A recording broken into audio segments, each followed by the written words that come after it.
Persian Gulf has become a tinderbox. The most powerful military on the planet is massing at Iran's doorstep.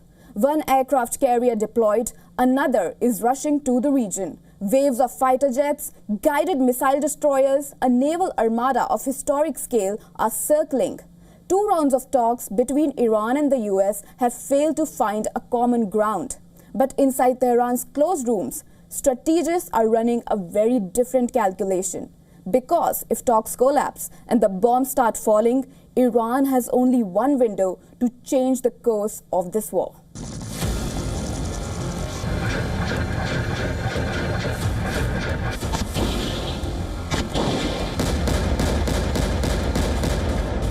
For Iran's military planners, a war with the United States is not about endurance. It is about shock, speed, saturation. If the US strikes, Tehran's doctrine is brutally clear.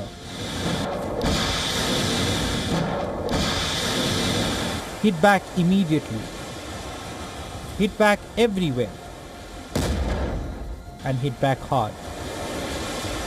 American air power alone would methodically dismantle Iran's infrastructure base by base.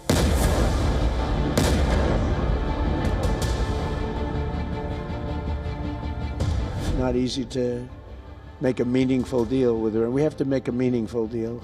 Otherwise, bad things happen. But we have to make a meaningful deal.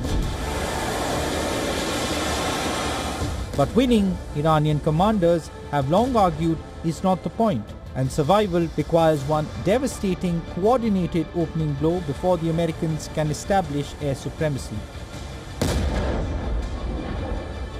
Before the carrier strike groups lock in their firing solutions, before the shock and awe silences everything. The horizon of the Iranian coast is crowded with the brute force of a superpower. The USS Abraham Lincoln is on station, and the world's largest aircraft carrier, the USS Gerald Ford, is slicing through the waves and fast approaching the region.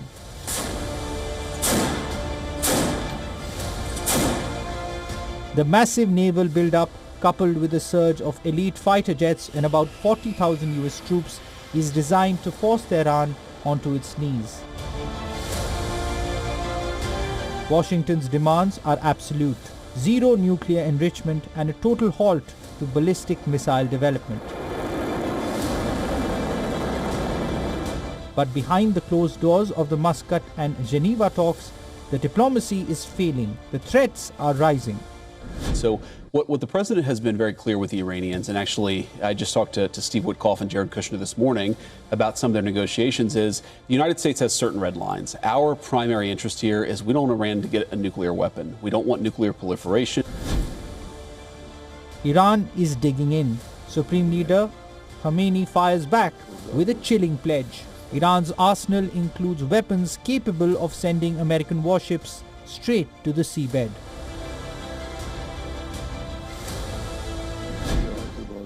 It seems to them that, and the US president keeps saying this, the US army is the strongest army in the world. The strongest army in the world may sometimes get slapped so hard that it cannot stand up straight. Khamenei's words follow this AI-generated video released by the IRGC, which shows a barrage of Iranian missiles and drones attacking American nuclear-powered warships. Along with them, Iran has fast-attack torpedo boats and submarine-launched torpedoes.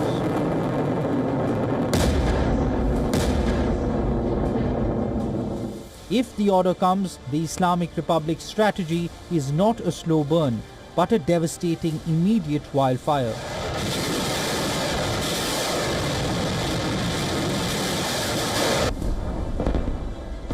The plan is to overwhelm US multi-layered missile defense systems with a saturation strike, the likes of which have never been seen.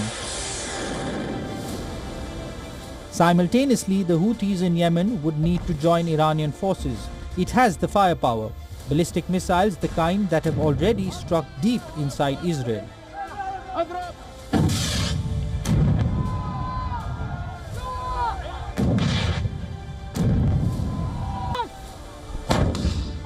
That second front would force the Americans to split their missile defenses, to divide their attention, to absorb blows from multiple directions at once.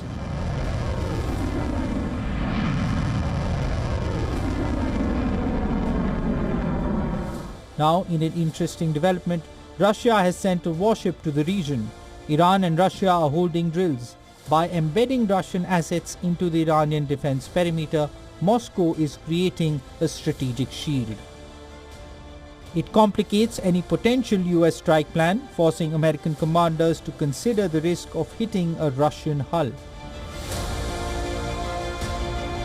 Remember, Moscow has repeatedly released statements urging Washington to engage in dialogue and not to attack Iran.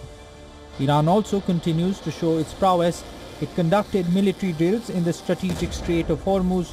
Iranian forces fired live missiles. Iran has warned that if pushed to a corner, it can shut off the crucial waterways. About 13 million barrels of crude oil per day was transited through the Strait of Hormuz in 2025. This is roughly 31% of global seaborne crude flow. A blockade of the critical route would send global markets in a tizzy. The American deployment in West Asia has similarities with the 2003 Iraq War. Trump is pushing every possible war asset to the region. If war comes, Iran knows it cannot match America blow for blow. Its only chance is the first blow.